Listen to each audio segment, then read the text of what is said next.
Padre y Dios de amor, te damos las gracias por la oportunidad que nos das de abrir tu palabra una vez más, de considerarla, Señor, de ir a ella buscando pan del cielo. Pedimos que nos des luz, sabiduría de lo alto, que tu Espíritu sea quien nos dirija en este estudio. En el nombre de Cristo Jesús, tu Hijo amado, lo pedimos todo. Amén. Pues el título para el estudio de esta mañana es Jehová en medio de ti. Jehová en medio de ti. Y quisiera comenzar leyendo algunos versículos que me llamaron la atención esta semana. Y vamos a estar considerando realmente Sofonías capítulo 3 y varios versículos de Sofonías capítulo 3, especialmente de los versículos 12 al 17, pero vamos primero a leer el 12 y el 13 para tener un poco de contexto, por lo menos ver una conexión muy interesante que hay entre Sofonías 3 y Apocalipsis. Dice así en Sofonías 3, 12 y 13: en medio de ti dejaré un pueblo humilde y pobre, el cual se refugiará en el nombre de Jehová. Ese es el 12. El 13 dice: el remanente de Israel no hará iniquidad, ni dirá mentira, ni habrá lengua engañosa en boca de ellos. Ciertamente serán apacentados y se recostarán sin que haya quien los amedrente. ¿Y qué nos llama la atención de estos versículos? Vemos varios elementos. Hay un pueblo que se menciona que es humilde y pobre, ¿verdad? Humilde y pobre, y no pobre en un mal sentido, sino pobre en cuanto a la humildad, pobre en cuanto al reconocimiento de su necesidad. Un pueblo que reconoce que necesita, un pueblo que no se considera rico y que lo tiene todo, ¿no? Y se menciona que el Señor que dejará ese pueblo, es decir, quedará ese pueblo, es un remanente, un resto que queda. Y es interesante que dice: dejaré un pueblo humilde y pobre. Y esto tiene que ver con quiénes son los tomados, quiénes son los dejados. La Biblia habla de que unos serán tomados, otros serán dejados. Realmente los dejados son los que son salvos, y los tomados en las Escrituras son los que perecen. Entonces aquí vemos que hay un pueblo humilde y pobre que son los que son dejados. Así que el resto, el remanente, lo que queda, lo que es dejado, los que se salvan son humildes y pobres. No se consideran a sí mismos ricos. Y dice que se refugian en el nombre de Jehová, o que ese pueblo, ese remanente, ese resto, ese pueblo que queda, su refugio es el nombre de Jehová.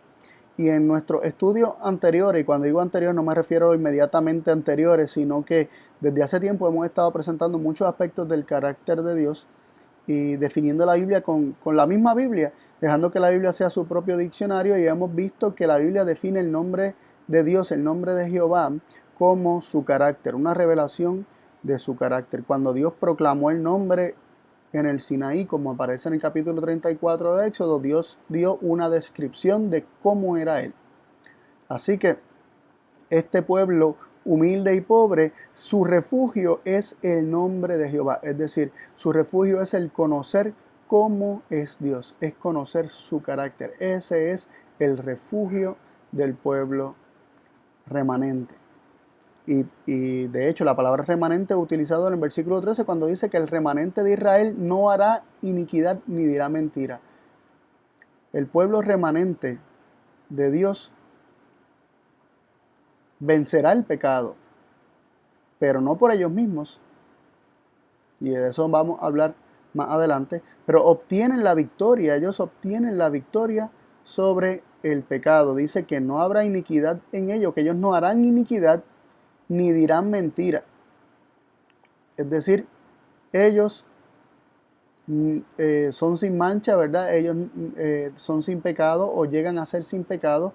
Llegará un momento donde no harán iniquidad ni dirán mentira, y dice que no se encontrará, no habrá lengua engañosa en boca de ellos. No será hallado engaño en su boca, y que ellos serán apacentados. Y la palabra apacentado aquí es una referencia directa a lo que es seguir al pastor. Cuando un pastor apacienta las ovejas. Entonces vemos aquí algo bien interesante. 3 elementos, o podríamos decir 4 elementos.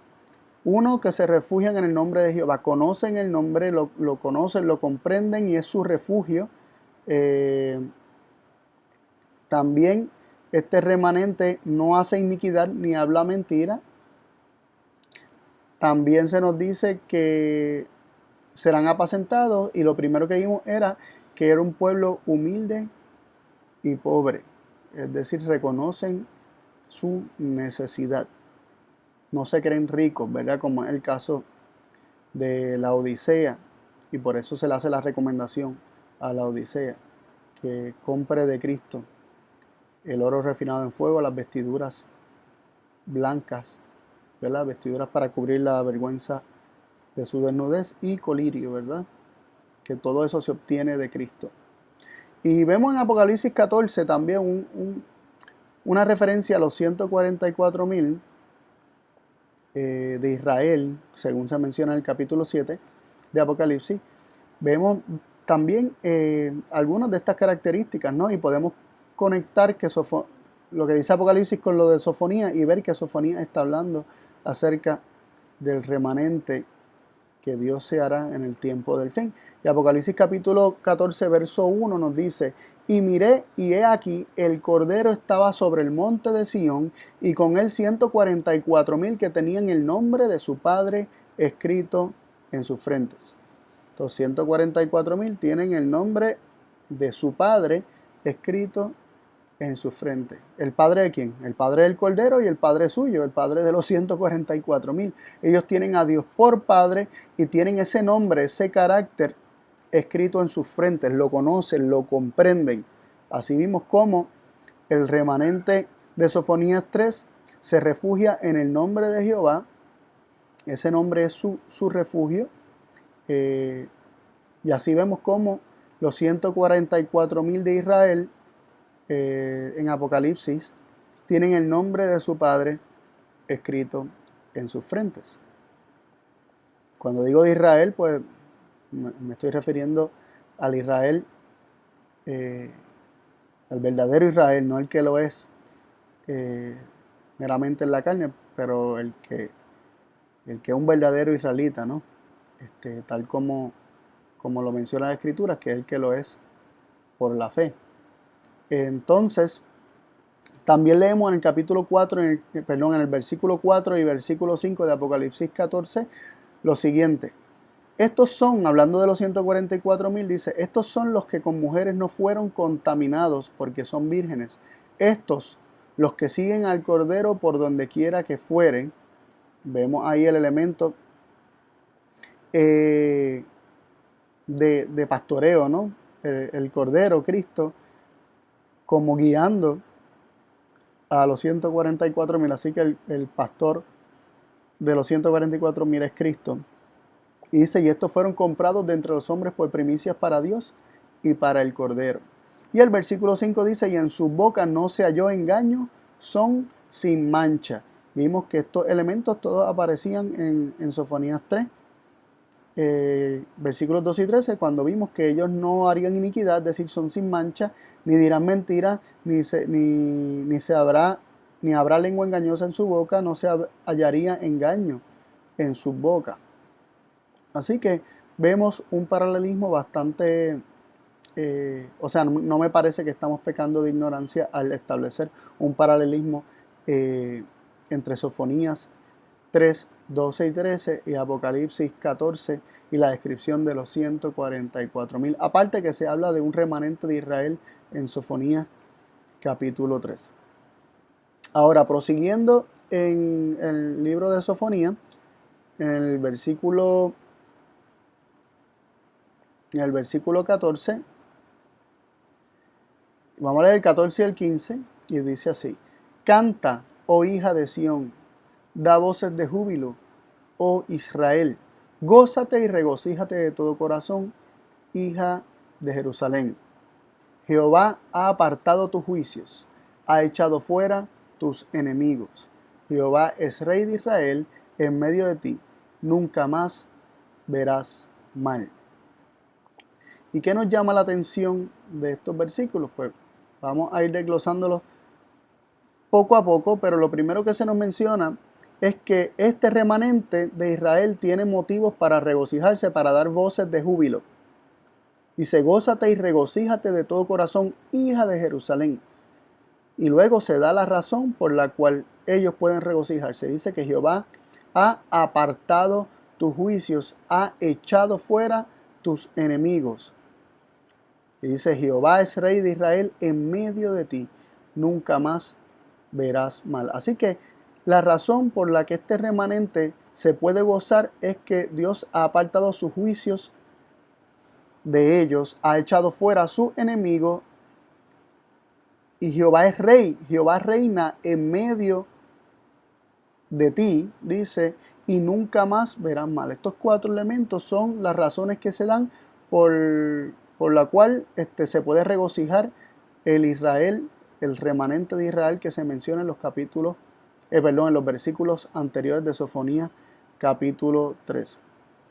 Y el versículo 17, brincando al versículo 17, dice, Jehová en medio de ti, poderoso, Él salvará, gozaráse sobre ti con alegría, callará de amor, se regocijará sobre ti con cantar. Más adelante vamos a discutir este versículo en detalle, pero quisiera que viéramos varios detalles del versículo 15 de Sofonías 3.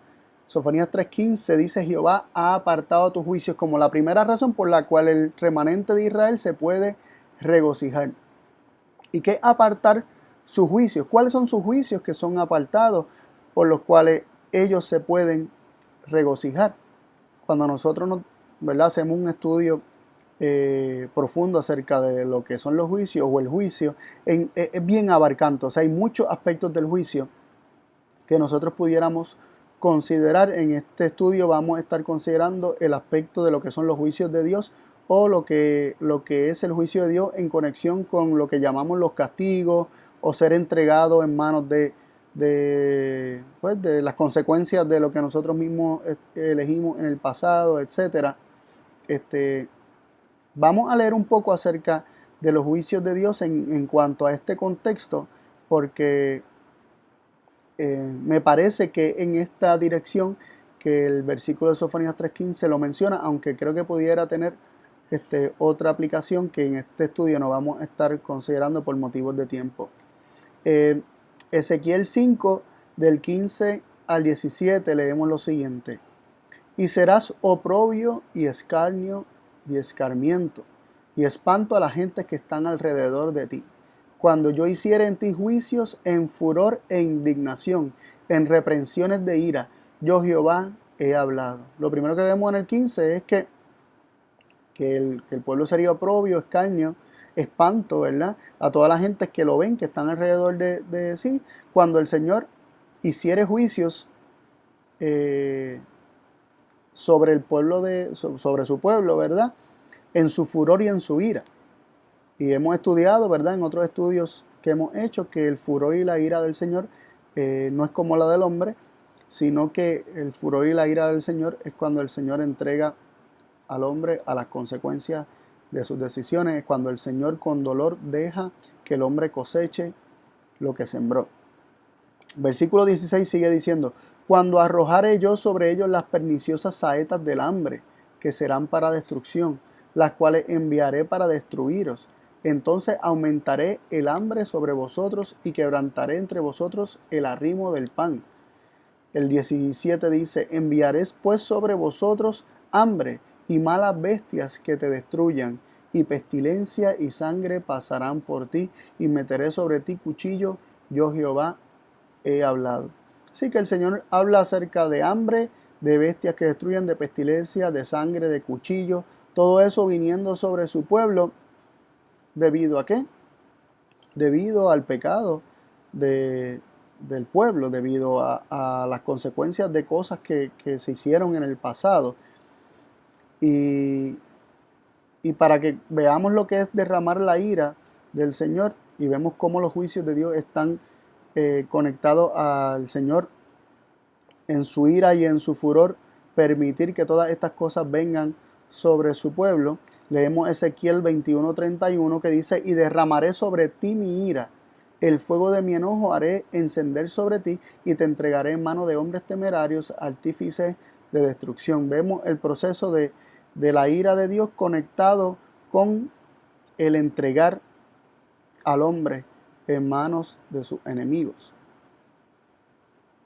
Así que vemos cómo cuando es apartado los juicios de Dios, simultáneamente o a consecuencia de esto, son echados fuera los enemigos, porque los juicios de Dios consisten en el Señor, en su furor y en su ira, en su indignación, entregar al hombre en manos de los enemigos, en manos de artífices de destrucción, en manos del hombre con cuchillo.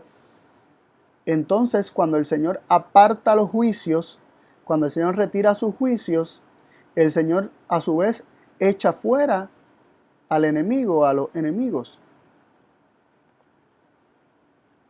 Leemos también que está profetizado para con el pueblo de Dios, que el Señor para siempre no retendría su enojo,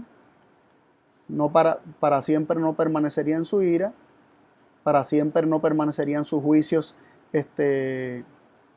sobre el pecador, sino que Él prometía rescatar un remanente y no solamente rescatarlo, sino darle la victoria sobre su enemigo. Y leemos en Miqueas 7, del 18 al 20, y aquí vemos el corazón de Dios revelado en cuanto a este proceso. Dice el versículo 18 de Miqueas 7, ¿qué Dios como tú, que perdonas la maldad y olvidas el pecado del resto de su heredad? No retuvo para siempre su enojo, porque es amador de misericordia. Él tornará, Él tendrá misericordia de nosotros. Él sujetará nuestras iniquidades y echará en los profundos de la mar todos nuestros pecados. Otorgarás a Jacob la verdad y a Abraham la misericordia que tú juraste a nuestros padres desde tiempos antiguos. Lo primero que menciona estos versículos es que revelan a Dios como Dios perdonador de la maldad y que olvida el pecado ¿de quién? Del resto de su heredad, es decir, del remanente de su heredad. Dios perdona, Dios se revela en estos versículos como perdonador al punto que olvida el pecado del remanente de su pueblo. Y no retiene para siempre su enojo, no permite que estos juicios continúen. Llega un momento donde Él hace apartar los juicios que son el efecto de su ira, ¿verdad? El efecto del Señor entregar con dolor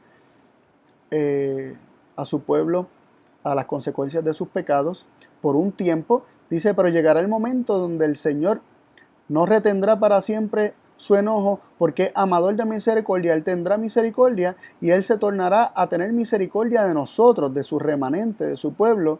Y dice que es lo que Él hará cuando el Señor aparta los juicios y no retiene para siempre su enojo. Él sujetará nuestras iniquidades y las echará en lo profundo de la mar todos nuestros pecados. Él perdona y olvida. Él toma todos nuestros pecados y los echa en lo profundo de la mar.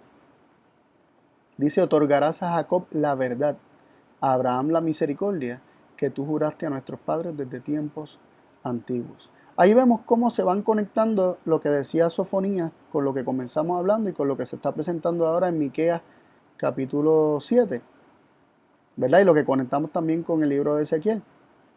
Hay un proceso por el cual el pueblo de Dios, en la ira del Señor, es entregado en su ira y en su furor, experimentan juicios, pero el Señor en su misericordia no retiene para siempre su enojo, porque es amador de misericordia y perdona y se olvida del pecado de su remanente, del pueblo, de su heredad, y se olvida de ese pecado y lo echa en lo profundo de la mar. Y vimos, según Ezequiel, que el Señor derramar sus juicios, podríamos decir, o derramar su ira y enviar sus juicios sobre su pueblo, implicaba que sus enemigos lo alcanzarían. Y estuvimos viendo cómo entonces el Señor, según Sofonías, aparta su juicio. Esto implica también el Señor echar fuera a sus enemigos. Sin embargo, queremos recalcar este punto, porque estuvimos viendo lo que significaba apartar los juicios. Y apartar los juicios sería entonces el Señor tener misericordia, perdonar el pecado de su pueblo, el pecado de su remanente, olvidarse de él para siempre, tener misericordia de su pueblo e impedir ahora que los enemigos lo alcancen. Ahora, cuando consideramos que los enemigos son echados fuera, también tenemos que considerarlo en un aspecto espiritual, porque no tenemos lucha contra sangre ni carne, sino contra principados, ¿verdad? Las potestades, ¿verdad? Que no es contra nuestro hermano, no es contra nuestro prójimo, es contra Satanás y es contra sus demonios, ¿verdad? Y vemos que esos son verdaderamente nuestros enemigos. Todos tenemos un enemigo en común porque ellos nos quieren destruir a todos nosotros. Y quisiéramos considerar que el Señor, cuando aparta su juicio, también y nos protege de nuestro enemigo y echa a los enemigos fuera, también está echando fuera a Satanás, porque es Satanás quien utiliza a enemigos humanos para hacernos daño. Recordemos en la historia de Job que Satanás utilizó a los hombres para destruir lo que tenía Job. Utilizó, por ejemplo, los sabeos para saquear, para hacer daño, para matar, para pasar a cuchillo a los siervos de Job. Y así mismo Satanás utiliza un reino contra otro, y así mismo Satanás utiliza a los diferentes gobiernos y a los diferentes, ¿verdad? Individuos también pueden ser utilizados. Así que en última instancia, cuando hablamos de que el Señor hacía apartar los juicios sobre su pueblo, sobre su remanente, y echa fuera a los enemigos, realmente en última instancia está haciendo alusión a Satanás.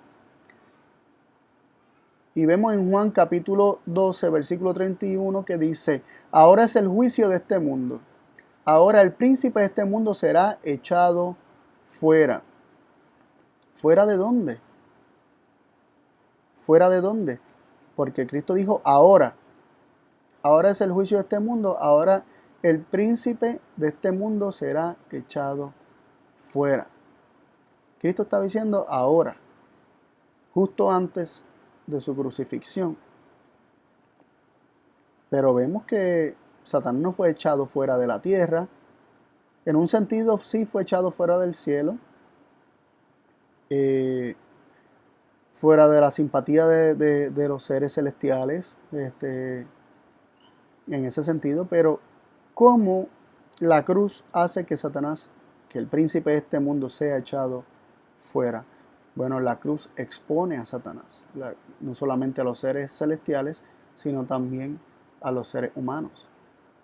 Porque a la luz de la cruz queda expuesto Satanás como mentiroso, y a la luz de la cruz queda expuesto como asesino, y Dios es revelado como veraz, como un Padre de amor, como un Dios que es ágape, que es amor autosacrificado, un amor totalmente abnegado.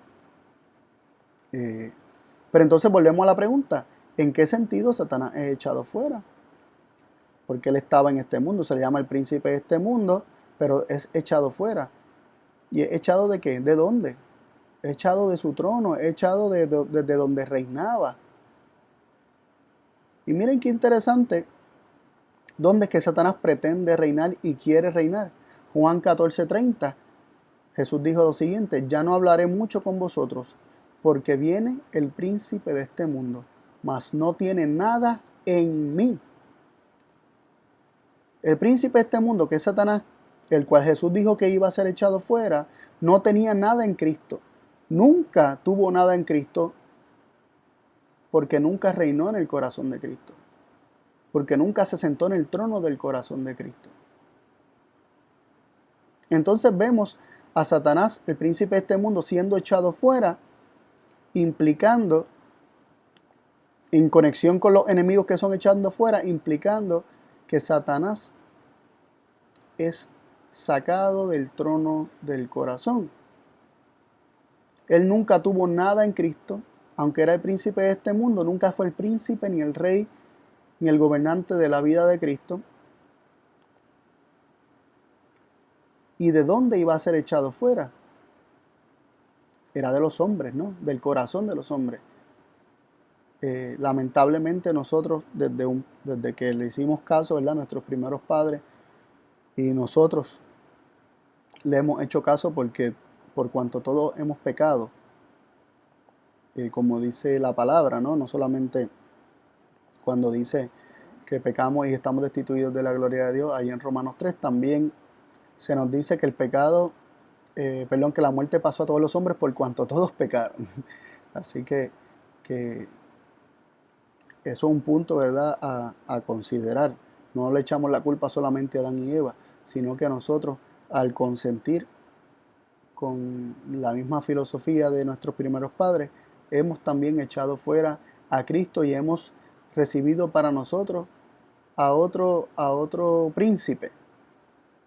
Y Satanás ha reinado en nuestro corazón. Pero lo que se está prometiendo a este remanente, a este pueblo, es que su enemigo, que es Satanás, el príncipe de este mundo, que reinaba desde su corazón, será echado fuera. ¿Cómo? Cuando el pueblo conoce y se refugia en el nombre de Dios, en su carácter. Todo esto vendrá por añadidura. Se apartan los juicios de Dios y entonces es echado fuera el enemigo. Seguimos leyendo en Juan 16:11, dice: y de juicio por cuanto el príncipe de este mundo es juzgado. Así que cuando habla del espíritu que viene a convencer de pecado, de justicia y de juicio, la explicación cuando se da del juicio es interesante. Dice que el príncipe de este mundo es juzgado. Y como es juzgado, condenado, es expuesto, y no estamos diciendo que Dios lo hace, sino que en nuestra mente esto ocurre, Él es echado fuera, y es echado fuera de nosotros. Así como no tenía nada en Cristo, llegará el momento en que no tendrá nada en nosotros. ¿Por qué? Porque será echado fuera. Y será echado fuera porque será sustituido por el precioso conocimiento del nombre de Jehová, en el cual nos podemos refugiar. Vemos que de esta manera se cumple la profecía de Génesis 3:15, que dice: y enemistad pondré entre ti y la mujer, y entre tu simiente y la simiente suya. Esta te herirá en la cabeza y tú le herirás en el calcañar. Esta promesa del Señor, poner enemistad entre la serpiente y la mujer, entre la simiente de la serpiente y la simiente de la mujer, ¿verdad? Y la descendencia de la mujer, y prometerle la victoria a la mujer y a su simiente, es la promesa de la reconciliación con Dios. Es la promesa de echar fuera a aquel que comenzó a reinar en los corazones de Adán y Eva y que ha reinado por mucho tiempo en el corazón de los hombres. Es la promesa de echar fuera por medio de una reconciliación, por medio de la revelación de cómo es verdaderamente Dios. Y de esta forma el Señor poder tener un remanente que le conozca y que le permita entonces a Él reinar en sus corazones. Miren qué interesante lo que nos dice Mateo 12:28. Mateo 12:28 dice: y si por espíritu de Dios yo echo fuera a los demonios, ciertamente ha llegado a vosotros el reino de Dios. Y aquí vemos algo bien interesante. No solamente echado fuera y se queda la casa vacía, como menciona también Jesús, hablando acerca de expulsar demonios de las personas, ¿verdad? Sino que la casa es ocupada por algo, ¿no? Dice: si por espíritu de Dios yo echo fuera a los demonios. El espíritu, por el medio del espíritu de Dios, son echados fuera los demonios. Al recibir el espíritu de Dios, son echados fuera los demonios. ¿Y qué es lo que llega a nosotros? ¿Qué es lo que viene a nosotros? El reino de Dios. Así que el reino del enemigo, el príncipe de este mundo, es echado fuera. Y cuando el príncipe de este mundo es echado fuera por el Espíritu de Dios, por la presencia de Dios, por el poder de Dios, ciertamente el reino de Dios es instaurado. en nuestros corazones. Cuando el Señor aparta sus juicios y echa fuera al enemigo, se establece el reino de Dios en nuestros corazones, porque por medio de su Espíritu Dios reina en nuestras vidas. Esto lo vamos a ir viendo cada vez más claramente. En Apocalipsis 12, del 9 al 11, dice: y fue lanzado fuera aquel gran dragón, la serpiente antigua que se llama Diablo y Satanás, el cual engaña a todo el mundo. Fue arrojado en tierra y sus ángeles fueron arrojados con él. Y oí una grande voz en el cielo que decía: ahora ha venido la salvación y la virtud y el reino de nuestro Dios y el poder de su Cristo, porque el acusador de nuestros hermanos ha sido arrojado, el cual los acusaba delante de nuestro Dios día y noche. Y ellos le han vencido por la sangre del Cordero y por la palabra de su testimonio, y no han amado sus vidas hasta la muerte. ¿Qué vemos aquí? Vemos el dragón, que es la serpiente antigua, Diablo y Satanás, siendo lanzado fuera, echado fuera. ¿Qué era lo que él hacía? Él engañaba. ¿Y qué era lo que nosotros hacíamos mientras él estaba dentro, entronizado en el corazón? Había engaño en nuestras bocas, pero los 144,000, el remanente, no se halla engaño en su boca. ¿Por qué? Porque sus enemigos han sido echados fuera, han sido arrojados, han sido echados fuera y arrojados de nosotros. ¿Y qué es lo que ha venido en su lugar? La salvación, la virtud, el reino de nuestro Dios y el poder de su Cristo. Esto no solamente ocurre a nivel universal, esto ocurre también a nivel individual. Y es una experiencia que todos aquellos que hemos de ser salvos, sí, hermanos, me considero entre los salvos por la gracia, por fe, por la misericordia de Dios. He de estar en ese grupo y espero que cada uno de ustedes también lo esté. Nosotros hemos de experimentar esto en nuestra vida, lo hemos de ver porque es promesa de Dios. Levítico 16, el capítulo que habla acerca del día de expiación, presenta algo bastante interesante en cuanto a hacer. Leemos el versículo 21 y 22, lo siguiente. Dice: y pondrán ambas manos suyas sobre la cabeza del macho cabrío vivo, y confesará sobre él todas las iniquidades de los hijos de Israel, y todas sus rebeliones y todos sus pecados, poniéndolos así sobre la cabeza del macho cabrío, y lo enviará al desierto por mano de un hombre destinado para esto. Y aquel macho cabrío llevará sobre sí la iniquidad de ellos a tierra inhabitada, y dejará ir el macho cabrío por el desierto. Vemos varios elementos aquí, ¿verdad? Macho cabrío a hacer, lo envían al desierto, echado fuera del campamento, lo envían al desierto y es dejado ir al macho cabrío por el desierto. Permanece afuera. Y esto en el día de la reconciliación, el día de la expiación, el día en que se limpia y se purifica al pueblo. Esto nos lo dice Levítico 16:30, el versículo 30 del mismo capítulo dice: porque en este día se os reconciliará para limpiaros, y seréis limpios de todos vuestros pecados delante de Jehová. Así que el proceso por el cual el hombre es reconciliado y limpiado de su pecado implica echar fuera al enemigo, sacarlo de nuestras vidas, sacarlo del campamento, sacarlo del trono de nuestras vidas, ser reconciliados con Dios, es decir, implica volver a tener a Cristo entronizado en nuestro corazón, aquel a quien Dios estableció para que reinara desde siempre, porque todo fue creado por medio de Él y para Él, para que le perteneciera, para que Él fuera Señor sobre todo, y todo sujeto a Cristo y Cristo sujeto a Dios, Dios fuera el todo en todo. Ese fue el plan desde el principio. Y el proceso por el cual el hombre es reconciliado a Dios implica tener a Cristo entronizado en el corazón.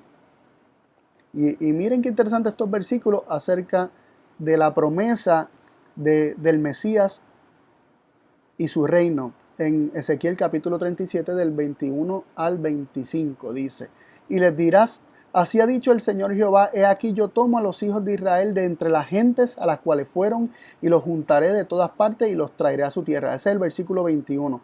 Aquí se está hablando del proceso por el cual el Señor reúne a un pueblo, al pueblo de Israel, a los hijos de Israel, pero los junta de todas las partes de la tierra. Esto suena, ¿verdad? Como el Señor buscando de todos los rediles. Y luego el versículo 22 pareciera hablar de un solo rebaño, ¿no? Y los haré una nación en la tierra, en los montes de Israel.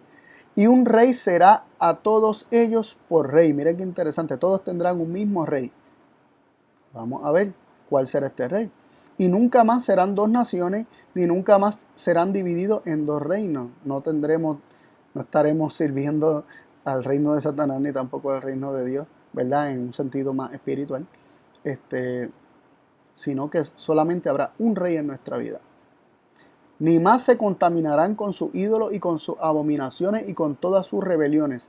Y los salvaré de todas sus habitaciones en las cuales pecaron y los limpiaré. Esto es promesa de lo que Dios va a hacer.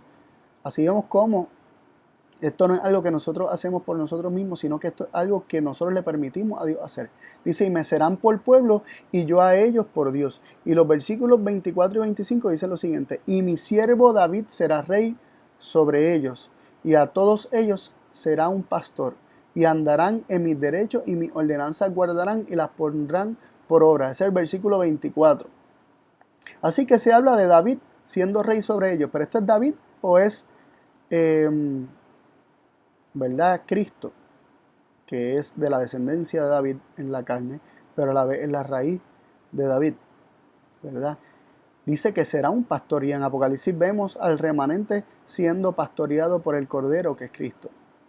Y vemos que son sin mancha, y aquí se habla de que andan en sus derechos, en sus ordenanzas y los ponen por obra, todo eso.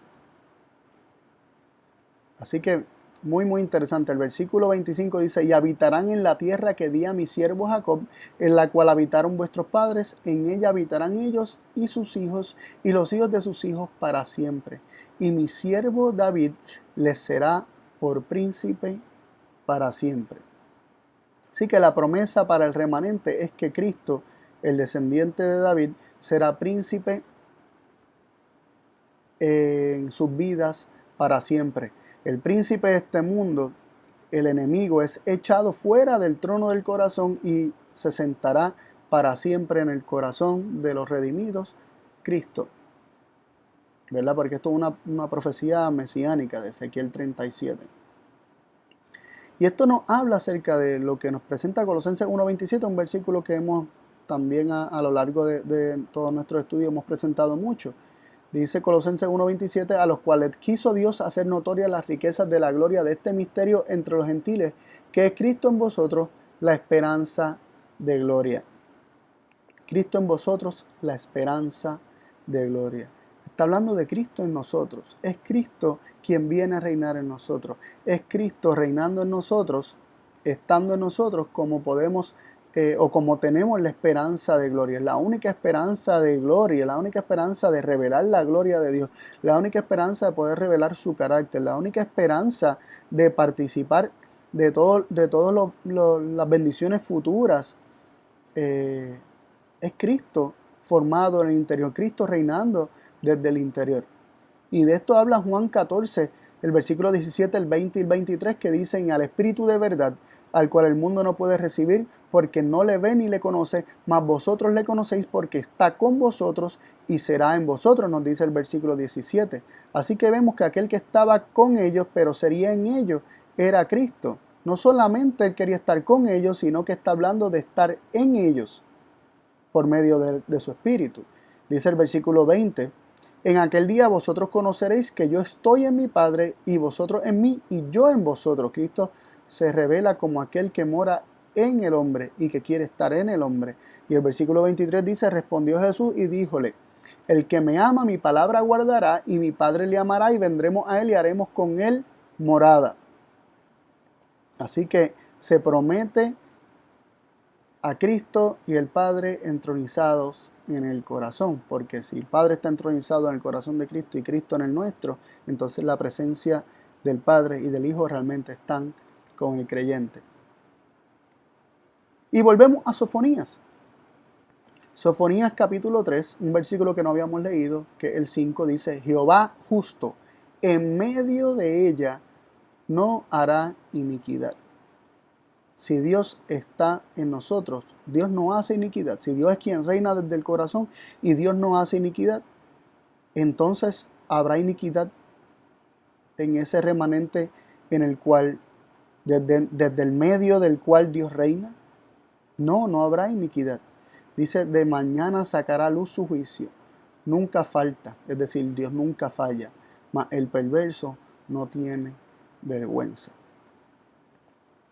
Así que cuando Jehová está en medio de su pueblo, cuando Jehová está entronizado en el medio de su pueblo, es decir, en su pueblo por medio de Cristo, cuando Cristo es recibido como Rey en nuestras vidas, como el príncipe de nuestras vidas, cuando es recibido como aquel que se sienta en el trono de nuestro corazón, entonces no habrá iniquidad, porque en Dios no hay iniquidad. Simple y sencillamente. Cuando nosotros pecamos es porque hemos sacado a Dios del trono de nuestro corazón. Nos dice Sofonías de nuevo, los versículos con los que comenzamos, el 14, el 15 y el 17. Dice, canta, oh hija de Sión, da voces de júbilo, es decir, regocíjate, alégrate. Estas son buenas noticias. Gózate de todo corazón, hija de Jerusalén. Jehová ha apartado tus juicios. Esto es lo que él hace con el remanente. Ha echado fuera tus enemigos. Ha echado fuera al enemigo. ¿Y qué es lo que ocurre cuando echa fuera al enemigo?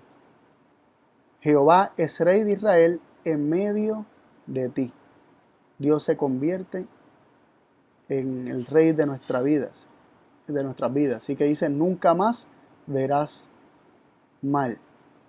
Y el versículo 17 dice, Jehová en medio de ti, poderoso, Él salvará. ¿Cómo Dios salva? Estando en medio de nosotros. Como único Él nos puede salvar es cuando nosotros le permitimos reinar en nuestra vida. Cuando Jehová es entronizado en nuestro corazón, Él es poderoso y poderoso para salvar.